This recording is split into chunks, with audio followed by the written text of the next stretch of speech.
going on YouTube? This is Art with another video.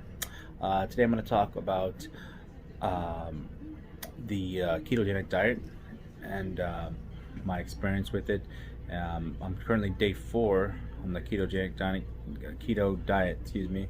It's my second time I've done this. I did it for about 3 months last year, and now I'm doing it again.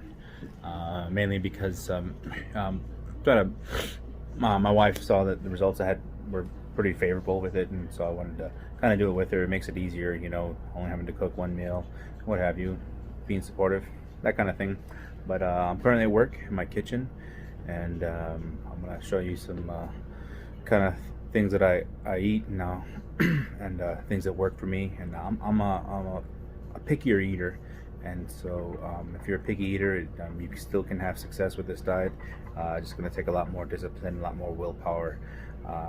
You know, this is, if you're on the fence about this diet, it's definitely something that you can't cheat on. There's not really any cheat days.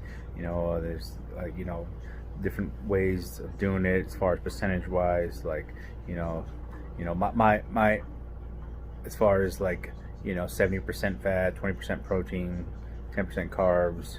Or, you know, my best advice to you is to go to online. There's a lot of websites out there. They have these macro calculators, keto calculators. You could just kind of Google that, and it'll kind of tell you, like, for your weight, your height, your desired weight, or what are you trying to do? You trying to lose weight, trying to, you know, lean out.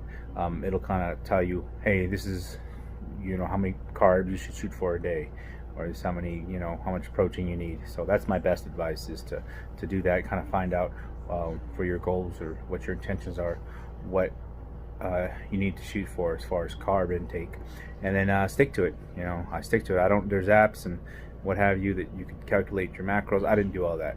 I just basically, you know, I got that carb number. Like the first time I did it, I was 30. I was a little heavier.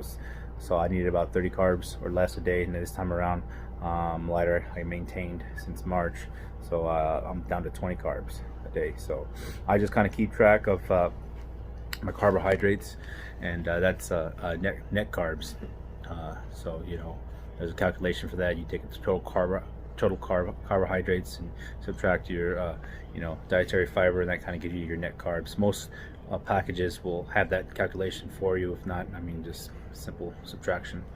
So anyway, I'm gonna kind of show you some of the things I eat for breakfast, lunch, and dinner. And you know, you find once you are in the state of ketosis, that transition is a little different for everybody. There's videos out there talk about keto flu and this and what have you. But once you're in that state, you know, go past that transition stage, it's all good, and just a matter of having the discipline and willpower to maintain and stick with it. And I promise, you're as long as you stay disciplined and consistent, you'll get some favorable results and see some changes quick.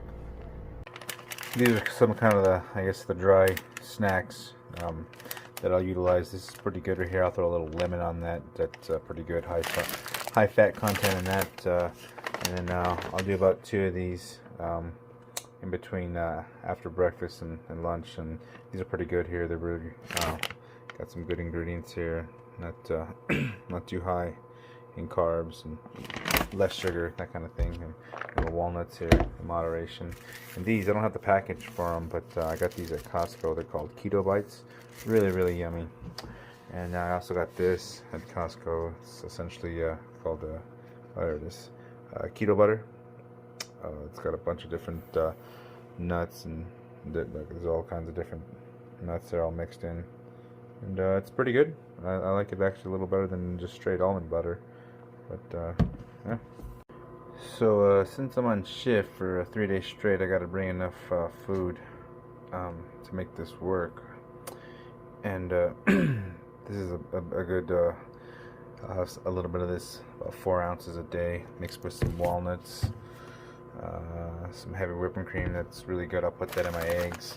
I'll eat the spinach in a little shake with some almond milk for breakfast. It's gonna be my dinner for the next 2 days here. So I get this at Costco. It's really good. This ground beef has got 85% lean, 15% fat. I'll mix that. It goes really good with some broccoli florets. I'll kind of mix that together, and some coconut oil, and use some of this butter here. and kind of get the fat contact up and fat content. Berries, blackberries and strawberries, both are pretty good, obviously in moderation, and I'll snack on a couple of these, usually one day, sometimes two.